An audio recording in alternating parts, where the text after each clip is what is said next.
திருச்சி மாவட்டம் சமயபுரம் அருகே தனியார் பாலிடெக்னிக் கல்லூரி விடுதிக்குள் புகுந்து மாணவர்களை கஞ்சா போதை கும்பல் கொடூரமாக தாக்கியுள்ளது. கல்லூரி விடுதிக்குள் புகுந்த கும்பல் மாணவர்களை தனித்தனியாக அழைத்து தாக்கியதுடன் மாணவர்களின் தங்கச் செயின், பணம், உடைகள் மற்றும் காலணிகளை திருடி சென்றுள்ளனர். இந்த தாக்குதலில் படுகாயமடைந்த 2 மாணவர்கள் சிகிச்சை பெற்று வருகின்றனர்.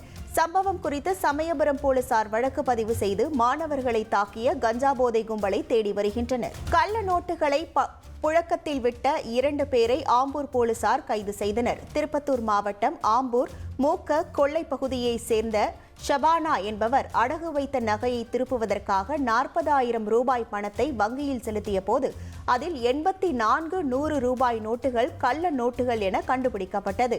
பின்னர் வங்கி மேலாளர் அளித்த புகாரின் பேரில் ஆம்பூர் போலீசார் ஷபானாவிடம் விசாரணை மேற்கொண்டதில் மல்லிகை தோப்பு பகுதியைச் சேர்ந்த தௌபிக் மற்றும் இம்ரான் ஆகியோர் கள்ள நோட்டுகளை புழக்கத்தில் விட்டது கண்டறியப்பட்டது.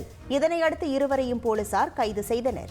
வேடச்சந்தூர் அருகே பைக்கில் சென்ற கணவன் மனைவி மீது கார் மோதியதில் இருவரும் படுகாயமடைந்தனர்.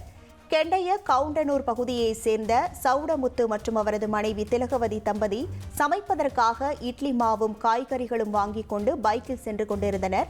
அப்போது அந்த வழியாக வேகமாக வந்த ஒரு கார் அவரது பைக்கில் மோதியது.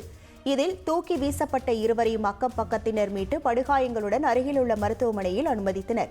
இந்த விபத்து தொடர்பாக வேடச்சந்தூர் போலீசார் விசாரணை நடத்தி வருகின்றனர். ஜெயங்கொண்டம் பகுதியில் ஏரிக்கு குளிக்க சென்ற நபர் நீரில் மூழ்கி உயிரிழந்த சம்பவம் சோகத்தை ஏற்படுத்தியுள்ளது. அரியலூர் மாவட்டம் ஜெயங்கொண்டம் அருகே உள்ள புதுக்குடி கிராமத்தை சேர்ந்தவர் நீதிபதி. இவர் அப்பகுதியில் உள்ள தண்ணீர் பந்தல் என்னும் ஏரிக்கு குளிக்க சென்றபோது வீடு திரும்பவில்லை. ஏரியின் படிக்கட்டில் அவரது ஆடைகள் கிடந்த நிலையில் தீயணைப்புத் துறையினருக்கு தீவிர தேடுதல் பணிகளுக்கு பின் நீதிபதியின் உடலை சடலமாக மீட்டனர். தந்தி டிவியை உங்கள் கேபிள் டிவி ஆபரேட்டரிடம் இலவசமாக கேட்டு பெறுங்கள்.